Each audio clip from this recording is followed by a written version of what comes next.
39절을 보십시오. 오늘 말씀은, 오늘 전체 본문은 이런 말씀으로 시작됩니다. 비유로 말씀하시되. 오늘 전부가 다 비유로 된 가르침입니다. 서너 가지 비유가 나오죠. 맹인의 비유, 눈에 들보가 들어있는 사람의 비유, 나무와 열매의 비유, 집 짓는 자의 비유. 이 각각의 비유가 다 그 자체로 메시지를 담고 있고요. 그러나 또 이 비유들이 다 한데 묶여서 어떤 하나의 주제를 나타내는 것으로 볼 수도 있습니다. 오늘은 이 비유들을 다 한데 묶어서 참 제자의 길이라는 주제로 오늘 본문 전체를 살펴보도록 하겠습니다. 크게 세 단락으로 나눌 수 있어요. 39절부터 42절까지가 한 단락이고요. 여기에는 이제 비유가 두 개 나오는데, 맹인의 비유와 눈에 들보가 들어있는 사람의 비유인데, 둘 다 눈에 관계된 비유죠. 그리고 둘 다 무슨 내용이냐면 다른 사람을 인도하는 것, 다른 사람을 가르치고 바로잡는 것에 대한 내용입니다. 이것은 한 단락으로 보는 게 맞고요. 그 다음 단락은 43절부터 45절까지 나무와 열매 비유입니다. 마지막은 46절부터 끝까지 집을 짓는 자의 비유죠. 자, 우선 첫 번째 비유를 보겠습니다. 39절. 맹인이 맹인을 인도할 수 있느냐? 둘이 다 구덩이에 빠지지 아니하겠느냐? 여러분, 이런 주님의 비유를 들을 때는 우리가 좀 상상력을 동원하는 게 좋습니다. 주님이 우리 시대에 있다면 아마 이렇게 비유하셨을 수도 있죠. 어떤 사람이, 어떤 시각장애인이 자전거를 옆에 한 대 딱 세우고 들고 서서 눈을 감고서 지나가는 사람들에게 외칩니다. 여러분, 제가 자전거를 정말 타고 싶은데 저는 앞이 안 보여서 자전거를 혼자 못 타니까 누가 나를 뒤에 태우고 운전해 주시겠어요? 그랬더니 누군가 제가 한번 해보겠습니다 소리를 쳐요. 주변 사람들이 누굴까 하고 보니까 그 사람도 시각장애인이에요.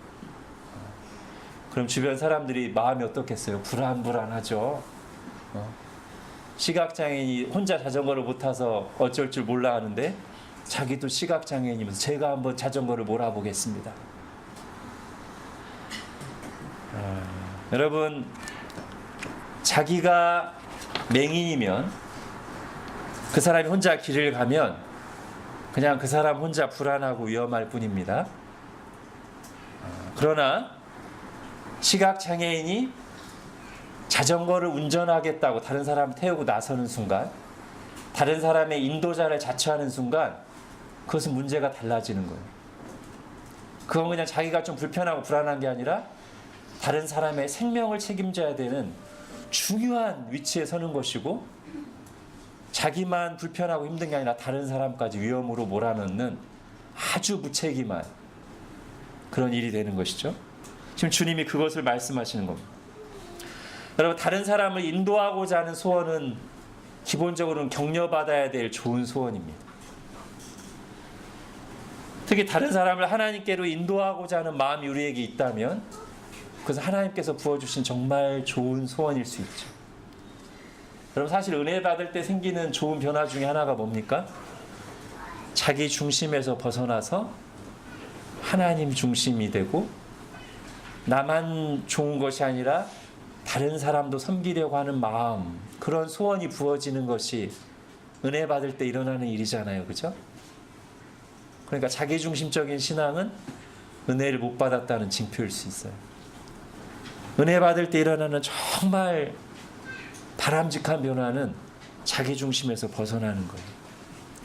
나도 하나님으로부터 은혜 받은 죄인이니, 내가 이런 큰 은혜를 값없이 받았으니, 내가 진짜 하나님을 알게 되었으니, 나도 다른 사람들에게 하나님을 알리고 다른 사람들에게 도움을 주고 싶다는 소원이 생기는 거예요.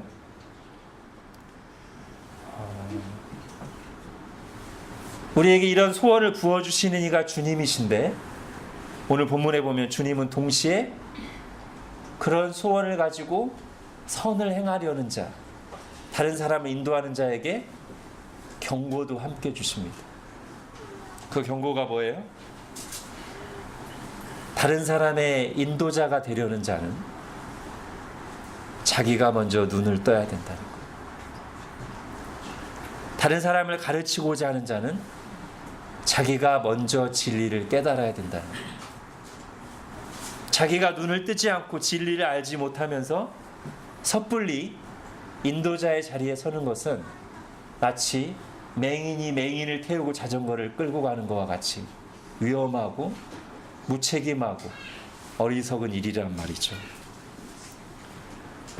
하나님은 지금, 우리 주님은 우리에게 선한 일을 하기 전에 다른 사람을 인도하고자 할 때 먼저 자신을 살피라는 것.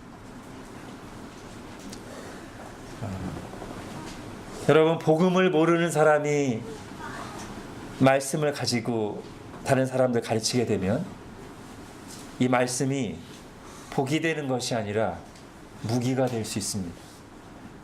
복음을 모르는 사람이 인도자가 되면 다른 사람을 율법주의로 끌고 가서 굉장히 힘들게 만들 수 있습니다. 여러분, 중세 교회가 그랬죠? 중세 사제들이, 교황이, 수도사들이 인도자의 자리에 섰지만 많은 사람들을 자신과 함께 어둠의 구렁텅이로 몰고 갔습니다. 하나님은 반드시 그들에게 책임을 물으십니다. 그러므로 인도자는 그냥 섣불리 의욕만 앞서서 되는 것이 아니고요, 내가 눈을 떴는지, 내가 복음을 아는지 봐야 된다는 것. 자, 그 다음에 나오는 비유는 이거보다 더 심각합니다. 눈에 들보가 들어있는 사람의 비유인데, 왜 더 심각하냐면 지금 맹인은 똑같이 맹인인 처지잖아요. 둘이 똑같은 상황이에요. 근데 지금 이 두 번째 비유는 훨씬 더 심한 사람이, 눈에 들보가 들어있는 사람이 그보다 훨씬 덜한 사람, 눈에 조그만 티가 들어있는 사람을 지금 고쳐주겠다고 나서는 거니까 더 심각하죠. 주님께서는 교훈의 의미를 더 분명하게 하기 위해서 특유의 과장법을 사용하십니다. 내 눈 속에 있는 들보는 깨닫지 못하느냐. 여러분, 들보가 뭐예요?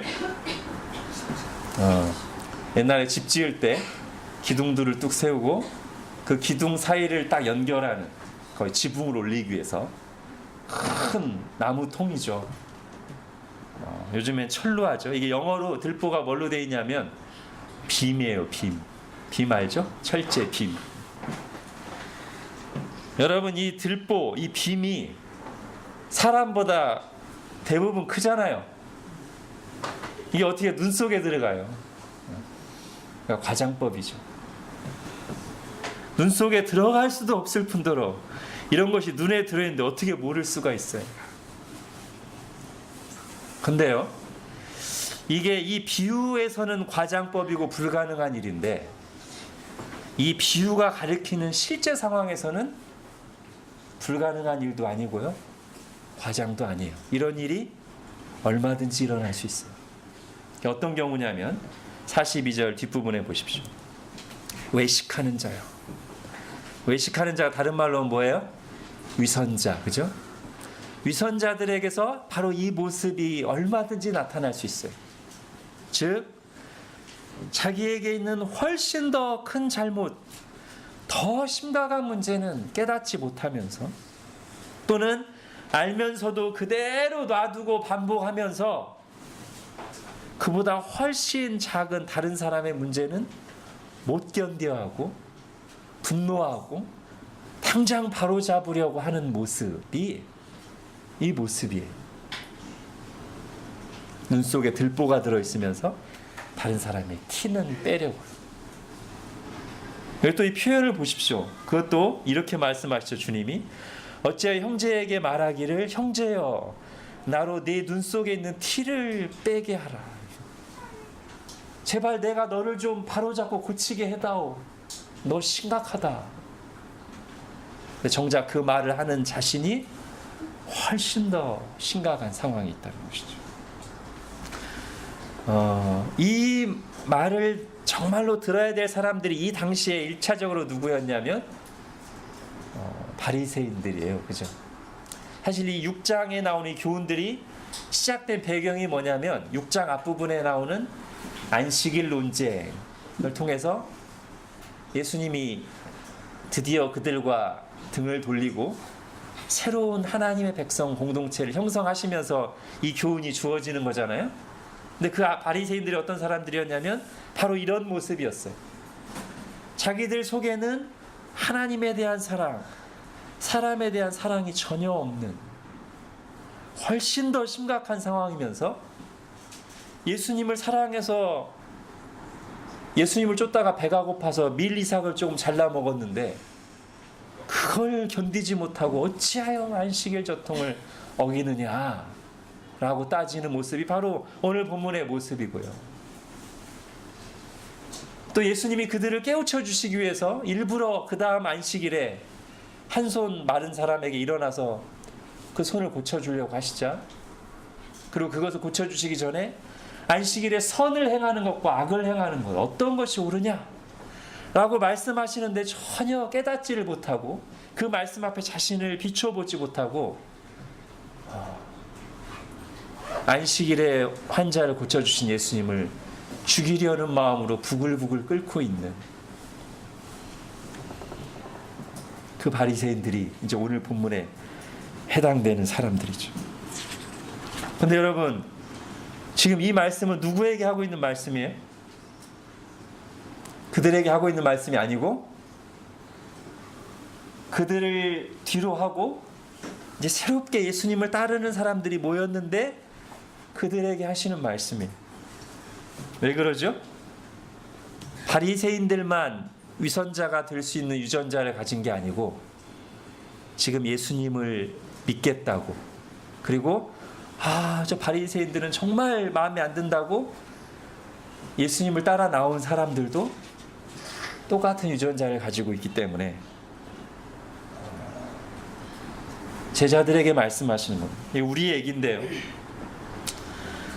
다른 사람의 잘못을 볼 때 시력과 나의 잘못을 볼 때 시력이 크게 차이 나는 경우가 많죠. 다른 사람의 잘못을 볼 때 시력이 2.0 심지어는 없는 잘못까지 보는 능력이 있어요. 아마 그랬을 거야. 아마 이런 마음으로 행동했을 거야. 없는 잘못까지 보는 놀라운 통찰력이 있어요.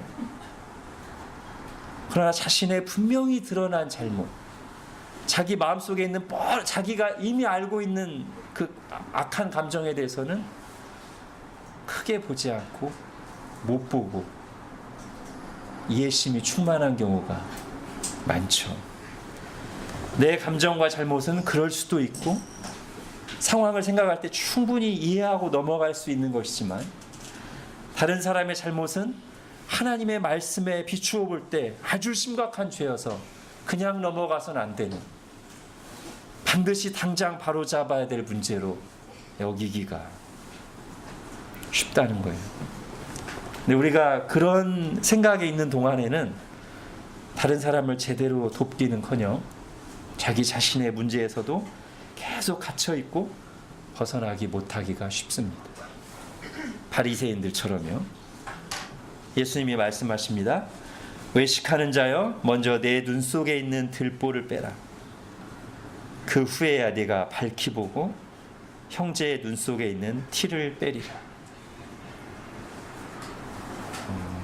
여러분, 이게 다른 사람의 지적을 받을 때마다 나를 방어하기 위해 사용되는 무기가 되지 않기를 바랍니다.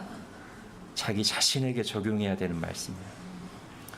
자, 맹인의 비유와 눈에 들보가 들어있는 사람의 비유를 이렇게 정리할 수 있겠습니다. 맹인의 비유는 뭐냐면 네가 다른 사람을 인도하고 가르치기 전에 내 자신이 말씀을 잘 깨닫고 알아야 된다라는 비유라며, 이 눈에 들보가 들어있는 사람의 비유는 다른 사람을 말씀으로 고치기 전에 내 자신이 말씀 앞에 서서 그 말씀을 내 자신에게 적용해야 된다, 이런 말씀입니다. 이 둘 다 합쳐서 먼저 내 자신을 살피라는 말씀입니다. 자, 이 내용을 나머지 두 가지 비유에서 이제 구체적으로 말한다고 볼 수 있어요. 즉, 내 자신을 살피되 어떤 부분을 살펴야 되는가를 나머지 두 비유가 하나씩 말하고 있는 겁니다. 자, 두 번째 비유를 보겠습니다. 43절부터 45절. 나무와 열매의 비유인데요. 이 비유는 이제 이 비유의 초점이 어디에 있는가를 먼저 생각해야만 됩니다. 즉, 초점이 나무에 있는지 아니면 열매에 있는지 이거를 봐야 돼요. 왜냐하면 이 어디에 초점을 두냐에 따라서 메시지가 달라지거든요.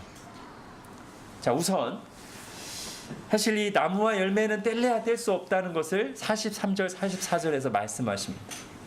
즉, 사과나무면 당연히 그 열매는 사과가 맺힐 수밖에 없는 것이고, 어떤 나무에 감이 열린 걸 보면 아, 저 나무는 감나무구나 라고 우리가 알 수 있듯이 이 나무와 열매는 분리할 수 없다는 거예요. 분리해서는 안 된다는 거예요. 나무가 곧 열매고 열매가 곧 나무예요. 자, 이렇게 하면서 비유의 초점을 나무에 두느냐 열매에 두느냐 메시지가 달라져요. 먼저 열매에 두면 어떤 메시지가 나오냐면요. 자, 열매를 보고 나무를 분별하라는 거예요. 즉, 거짓 선지자냐 참 선지자냐를 분별할 때 이 사람이 얼마나 말을 잘하고 얼마나 능력 있고 얼마나 많은 성과를 냈는가를 볼 게 아니라 그 사람의 열매를 보라는 거예요. 그 사람의 삶을 보라는 거예요. 그 사람 자신이 말씀대로 사는지를 보라는 거예요. 그걸 통해서, 그 열매를 통해서 나무를 알 수 있다는 거예요. 이 사람이 참 선지자인지 거짓 선지자인지. 자, 이게 열매에 초점을 맞춘 메시지예요. 자, 똑같이 나무와 열매의 비유를 말하는 마태복음 7장에서는 초점이 열매에 있습니다. 거짓 선지자와 참 선지자를 구별하는 기준으로 열매를 봐라. 이게 초점이라면, 자, 나무에 초점을 맞추면 메시지가 달라져요. 나무에 초점을 맞추면 이런 교훈이 됩니다. 자, 열매가 좋지 않을 때 뭘 봐야 되냐면 나무를 봐야 된다는 거예요. 열매만 가지고 자꾸 고치려고 해봐야 의미 없다는 거예요. 이 열매를 맺게 한 나무에 근본 문제가 있기 때문에 열매에 문제가 있을 때 나무에게 가야 된다는 거예요. 나무를 살펴야 되고 나무를 바로 잡아야 그 다음에 맺히는 열매는 좋은 열매가 맺힌다는 거예요. 이게 나무에 초점을 둔 거예요. 열매가 문제가 있을 때 나무를 봐라. 자, 그러면 오늘 본문은 어디에 초점이 있을까요? 열매에 초점이 있을까요? 나무에 초점이 있을까요? 자, 45절에 답이 나옵니다. 45절 읽겠습니다. 시작. 선한 사람은 마음에 쌓은 선에서 선을 내고 악한 자는 그 쌓은 악에서 악을 내나니 이는 마음에 가득한 것을 입으로 말함이니라. 예. 어디에 초점이 있어요? 예. 나무, 마음에 초점이 있어요. 그러니까 그 입으로 말하는 걸 보면 그게 어디서 나왔다는 거예요? 예, 마음에서 나왔다는 거예요. 그러니까 마음을 고쳐야 된다는 거예요. 말을 고치기 전에 마음을 고치라고. 더 근원적인 문제는 이미 내뱉은 말이 아니라 그 말이 나오게 한 마음. 내 문제가 있으니 마음을 살피고 고쳐라. 이게 오늘 본문의 초점이라고요. 모르겠어요? 네.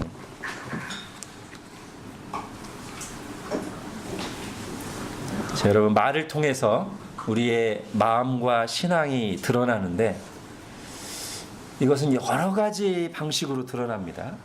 가장 단순한 건 이거죠. 내가 누군가에게 개인적으로 불만과 나쁜 감정이 쌓여있으면 말하다가 날카로운 말이 툭 나오죠. 부드럽게 충분히 말할 수도 있는데 마음에 이 사람에 대한 불만이 가득 쌓여 있어가지고 얼마든지 좋은 말로 할 수 있는데 한 번씩 그냥 뼈 있는 말이 나오는 거예요. 그죠? 이게 마음에 가득한 것이 입으로 나오는 가장 단순한 경우인데 여러분 이것만 있는 게 아니에요. 여러분 마음속에 세상적인 가치관이 있으면 대화할 때 자연스럽게 하나님이나 말씀이나 기도에 대해서 갑자기 무시하는 말이 불쑥불쑥 나와요. 기도한다고 뭐 되나? 이런 말이 자기도 모르게 나와요. 단순한 말 실수가 아니에요.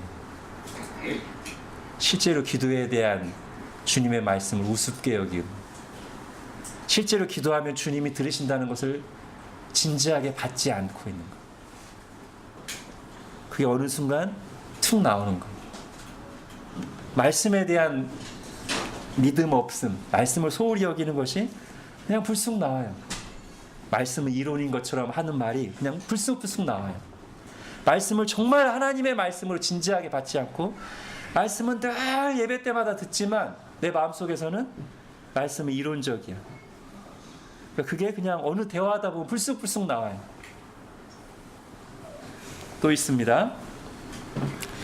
열등감 내지는 사람을 의식하는 자유롭지 못한 마음이 있으면 말을 할 때 과장된 말이나 성급하고 경솔한 말을 하기가 쉬워요. 사람들을 의식해서 오버하는 거죠. 그런 오버하는 말, 성급하고 경솔한 말, 과장된 말을 하는 사람은 자기 속에 열등감이 없는지 사람을 의식하는 마음, 사람에게 잘 보이려는 마음이 없는지 그걸 봐야 돼요. 또요, 하나님께 대한 불신과 불만이 사람에게 쏟아지는 경우가 종종 있어요. 주로 어떤 사람일까요? 목사죠.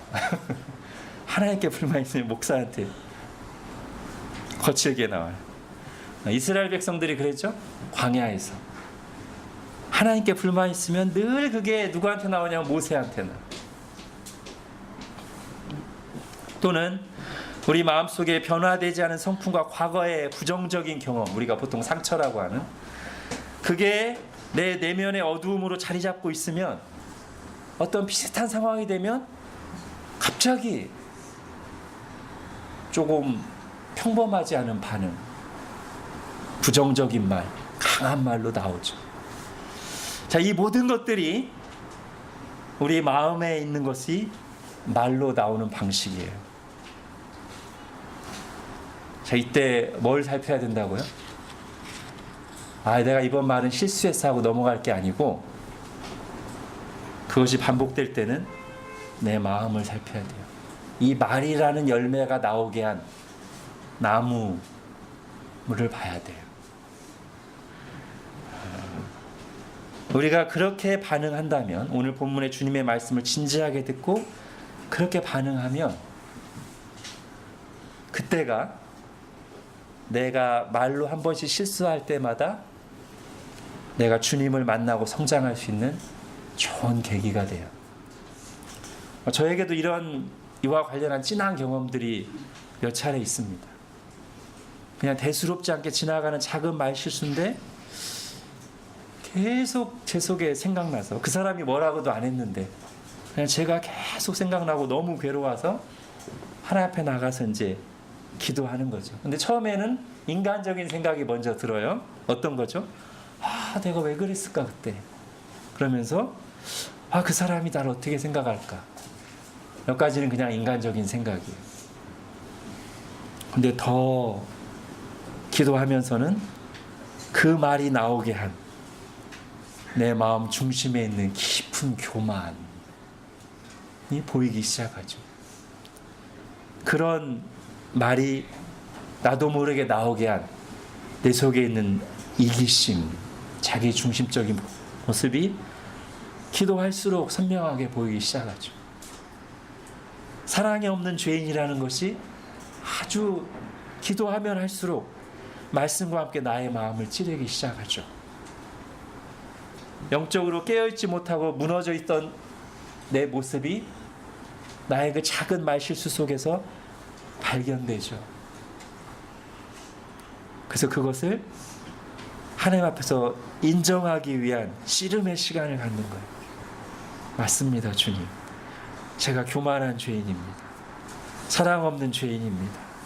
자기중심적인 죄인입니다. 영적으로 무너져 있었습니다. 이거를 인정하고 회개하는 씨름의 시간, 하나님의 긍휼을 구하는 시간을 갖는 거예요. 이게 고통스러운 시간이지만 내 마음 깊숙한 곳에 있던, 사실은 말로 드러나기 전에도 이미 나에게 있었고 나를 얽어매고 있던 죄와 연약함을 발견하고 인정하고 회개할 때 주님이 깊은 평안과 함께 이런 것을 과정을 밟으면서 변화되는 것을 우리가 경험하는 것이죠. 여러분, 우리는 드러나는 열매를 보며, 특히 오늘 본문에서 그게 말로 되어 있습니다. 드러나는 말을 보며 나무를 진지하게 살펴야 합니다. 우리의 말의 실수와 실패를 보면서 우리의 마음과 신앙을 살펴야 됩니다. 이번 열매는 실수야 하고 대충 떼어버리고 넘어가면, 나무를 살피지 않으면 나중에 그 변화되지 않은 나무에서 똑같은 말의 실수라는 열매가 반복됩니다. 나무가 바뀌어야 열매가 바뀝니다. 열매에 대해서 변명할 필요가 없습니다. 나무에 집중해야 됩니다. 그것이 주님의 뜻입니다. 주님은 열매를 가지고 주님 앞에 나갈 때 우리의 나무를 다루어 주십니다. 자, 이제 마지막 단락은, 두 번째 단락에서 이 근원적인 마음의 문제를 다뤘다면, 이제 세 번째 단락에서는 아주 실제적인 실천의 문제를 다룹니다. 자, 우리가 첫 번째 단락을 하면서 어떤 말로 시작했냐면 위선자 얘기로 시작했죠. 위선자. 여러분, 우리 중에 위선자가 되기를 원하며 신앙생활하는 사람 누가 있겠어요? 사실 우리가 가장 싫어하는 종류의 인간이 위선자 아닙니까? 우리 중에 누구도 위선자가 되기를 원하지 않는데 위선자가 될 가능성은 우리 모두에게 있습니다. 어떤 사람은 신앙의 연륜이 쌓여가면서 더 영적으로 깊어지고 견고해지는 반면, 어떤 사람은 깊어지지는 않고 눈치만 빨라지고 말만 늘어가는, 그래서 다른 사람의 문제는 점점 잘 보는데 자기는 변화되지 않은 상태가 계속되는 그런 사람이 될 수 있어요. 그러면 위선자가 되는 것이죠. 처음부터 위선자가 되려고 마음먹어서가 아니라 시간이 지나면서 말은 느는데 내 상태는 안 바뀌면 위선자가 되는 거예요. 자, 어떤 과정을 거쳐서 그런 결과가 나오는가? 오늘 마지막 비유가 그걸 보여줍니다. 위선자의 형성 과정을 보여주는 비유죠. 자, 주님께서는 신앙의 집을 짓는 두 종류의 사람을 얘기하십니다.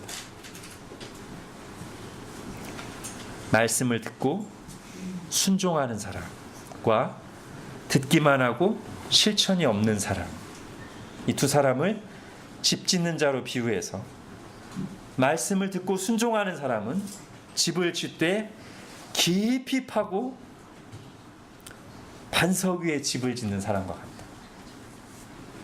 그러나 듣기만 하고 실천이 없는 사람은 파는 작업 없이, 반석을 놓는 작업 없이, 그냥 아무 대책 없이 흙 위에다가 모래 위에다가 집을 올리는 사람과 같다. 여러분, 어떤 것이 쉬워요? 여러분, 건물 지을 때 기초공사에 들어가는 에너지, 시간이 엄청나죠? 그거 생략하면 빨리 나갈 수 있습니다. 쉽습니다. 어려운 과정은 다 빼고, 특히 여러분, 이 기초공사의 특징은 뭐죠?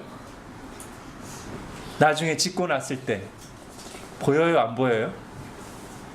사람들에게 보이는 것은 지상에 드러난 화려하게 인테리어가 된 그 부분이잖아요. 밑에 땅을 파고 반석을 놓고 그 부분은 다 짓고 난 뒤에 안 보인다고. 그러면 사람들에게 보이길 좋아하는 사람은 안 보이는 부분은 소홀히 하고 보이는 부분보다 빨리빨리 나가는 거예요. 쉽고 진도가 빠르죠. 여러분, 진짜 집으로서 역할을 해야 될 때, 비바람이 몰아치고 거기서부터 정말 보호해주는 역할을 해야 될 때, 그때는 아무 역할도 하지 못해요. 진짜 하나님을 믿는 신앙이 작동해야 될 때, 이 털을 놓지 않은 사람, 사람들에게 보이는 부분만 그럴싸하게 갖춰놓은 사람은 역할을 하지 못한다고요. 신앙이. 여러분, 신앙에는 왕도가 없습니다. 하나님 말씀 앞에 깨닫고 회개하고 자기 부인과 순종의 싸움을 싸우고 고난을 통과하고 그 속에서 인생을 하나님께 맡기고 의지하는 결단을 계속하면서 거기에서 함께 하시고 부어주시는 하나님의 은혜를 경험하면서 그 신앙이 실제적이 되고 성장하는 것이지, 그냥 강의 듣듯이 선수들 경기하는 거 관중석에서 관람하듯이 그냥 신앙 지식을 쌓아간다고 해서, 성경 지식이 쌓인다고 해서 그게 내 신앙이 되는 건 아니고요. 한번 눈물 콧물 쏟고 감정적인 카타르시스를 경험한다고 해서 신앙이 성숙하는 것도 아닙니다. 우리 주님께서는 오늘 신앙이 집을 짓는 것과 같다고 하십니다. 그리고 그 집, 신앙이라는 집의 기초를 깊고 튼튼하게 반석 위에 놓는, 그래서 집을 집답게 만드는 것은 뭐냐면 말씀을 듣고 순종하는 것이다.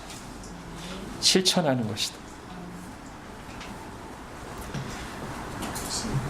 여러분, 은혜로 산다는 말은 쉽고 편하게 산다는 말과 결코 같은 뜻이 아닙니다. 가끔 쉽지 않으면 그건 율법적이라고 판단하는 사람들이 있어요. 회개, 순종, 자기 부인, 헌신 다 어렵죠. 이것이 나를 딱 치고 들어올 때마다 그건 율법적이야. 왜 이렇게 은혜가 없어? 라고. 제자도를 거부하며 자신을 합리화하는 가장 흔한 핑계가 뭐냐면 율법적이라고 매도하는 거예요. 그럼 여러분, 이걸 반복하면 뭐를 놓치냐면, 자기는 율법주의를 거절했다고 하지만 사실은 은혜를 놓치는 거예요. 은혜를. 왜냐하면 회개와 함께 은혜가 부어지고요, 순종과 함께 은혜가 부어지고요, 자기 부인과 함께 은혜가 부어지고요, 헌신과 함께 은혜가 부어지는데, 그것을 다 율법적이란 이름으로 도매금으로 막아버리면 그거와 함께 주시는 하나님의 풍성한 은혜를 다 내가 사전 차단은, 그럼 뭐만 남냐면 자기가 생각하는 은혜, 실제 은혜는 아니고 자기가 생각하는 이지고이, 쉽게 가는 것, 어렵지 않은 것, 내 마음 편한 것, 그걸 은혜라고 착각하고 변화가 없는 신앙생활이 계속되는 것. 여러분, 오늘 말씀을 주시는 분이 누굽니까? 은혜의 주님이시죠. 우리에게 은혜를 주신 분이자 지금도 우리에게 풍성한 은혜를 주기 원하시는 주님께서 이 말씀을 하십니다. 그리고 이 말씀을 듣는 대상도 누구냐면 은혜의 공동체인 신약교회에 주시는 말씀입니다. 율법의 짐을 지우시려고 주시는 말씀이 아니라 은혜의 깊은 세계로 초대하시는 말씀으로써 이 말씀을 주시는 겁니다. 말씀에 순종하는 사람은 그 과정에 있는 영적 싸움을 압니다. 그 싸움의 설레임과 두려움을 압니다. 그리고 그 싸움 가운데 함께 하시며 말씀하시고 나를 인내해 주시고 기다리시고 도와주시는 하나님을 경험합니다. 말씀이 어떻게 내 삶에서 실제로 작동하는지를 경험적으로 압니다. 거기서 이론적 은혜가 아니라 실제적인 은혜를 맛봅니다.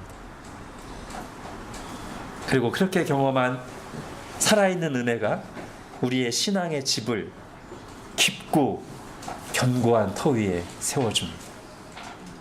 기도하겠습니다.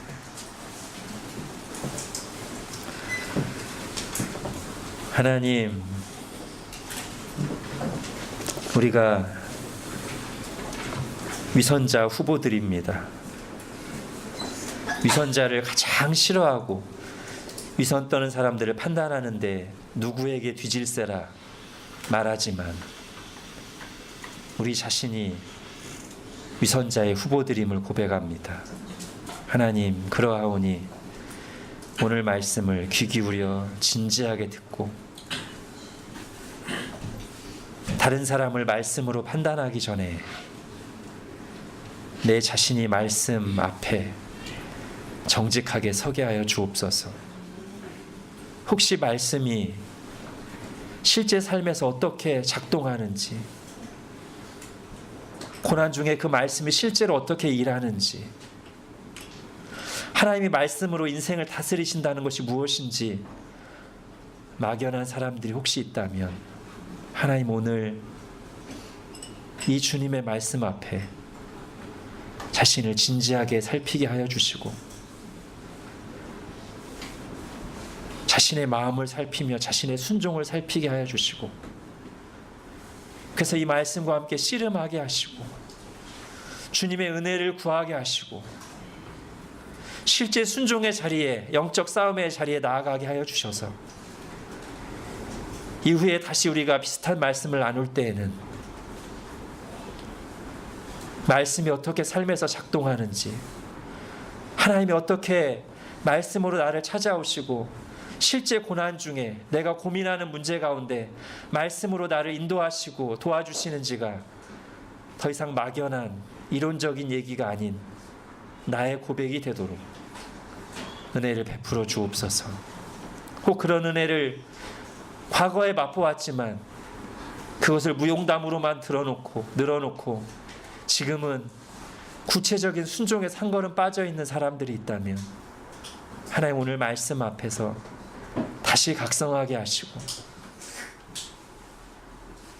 또는 내게 말로 드러난 문제들을 그냥 그 열매 하나 따버리는 것으로 지나치려는 사람이 있다면 오늘 주님 말씀 앞에서 그 열매가 나오게 한 나의 마음 중심, 내 마음 깊은 곳에 무엇이 있는지 그 나무를 살피는 우리 모두가 되게 하여 주셔서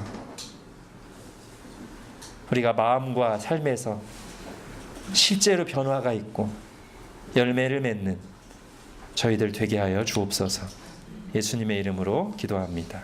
아멘.